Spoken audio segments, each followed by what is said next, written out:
class! So we just finished our discussion of microscopes, and now we're going to move on to talking about what are cells made of.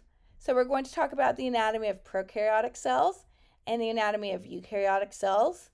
And in a lot of ways, these cells are the same, but in a lot of ways, there are some very important differences between these. So both types, whether you're a prokaryotic or eukaryotic, a cell will have all 4 organic macromolecules. It will have carbohydrates, lipids, proteins, and nucleic acids. Both kinds of cells are going to need some way to metabolize food, to build proteins, and to store energy. However, we're going to see differences in the structures of their cell walls and their membranes. We'll see organelles are absent in prokaryotes or they're present in eukaryotes. And the way they divide, binary fission prevails in prokaryotes and mitosis prevails in eukaryotes. So prokaryotes, we've already mentioned, this word means pre-nucleus. So the DNA is not enclosed in a membrane. Instead, we call it a nucleoid. A nucleoid is a section of the cell where you find your prokaryotic DNA, where that chromosome is all condensed in that area. Prokaryotes usually only have 1 chromosome, and it's usually in a circle. They typically divide by binary fission. We've already mentioned this before. This is when a cell copies its DNA, grows bigger, and splits in half. Prokaryotes do not have histones attached on their chromosomes. Histones are proteins that help DNA wrap around so it condenses without tangling. And prokaryotes do not have organelles inside of them. There's no membrane covered anything inside of them. Our 2 divisions of prokaryotes are bacteria and archaea. Bacteria, which have a peptidoglycan cell wall, and archaea, which have pseudomurine in their cell wall.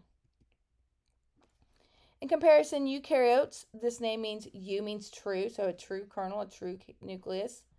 Their DNA is held within a nucleus inside the cell, a membrane-enclosed nucleus. Their chromosomes are wrapped around histones. They do have organelles, and these organelles have membranes around them.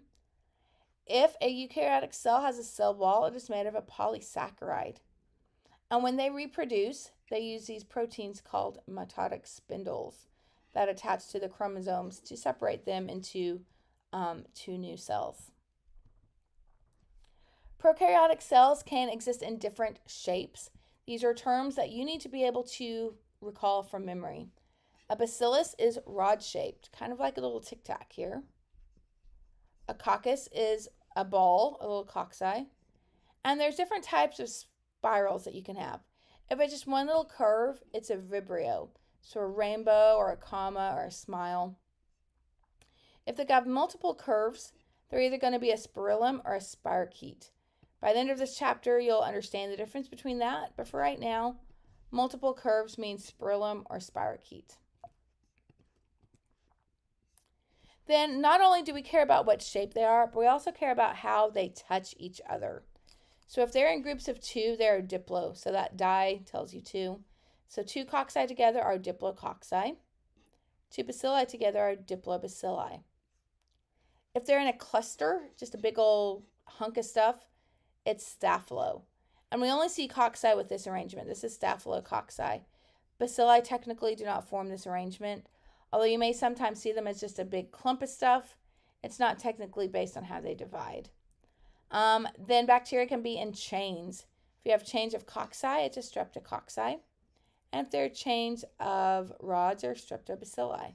So in lab, we deal with streptobacilli, we deal with streptococci, we deal with staphylococci. I don't think we have any diplos. We do have some that grow in 4s. We have some diplococci.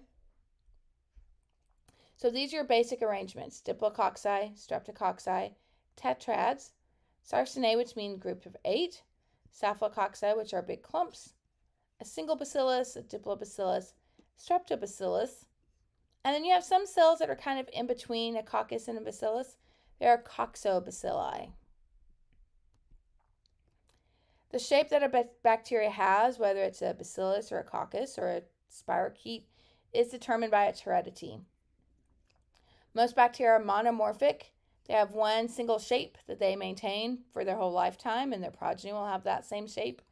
Although sometimes environmental conditions can alter their shape, especially if they're in an environment with a lot of salt. It can kind of cause the cell to swell or to shrink and affect its shape.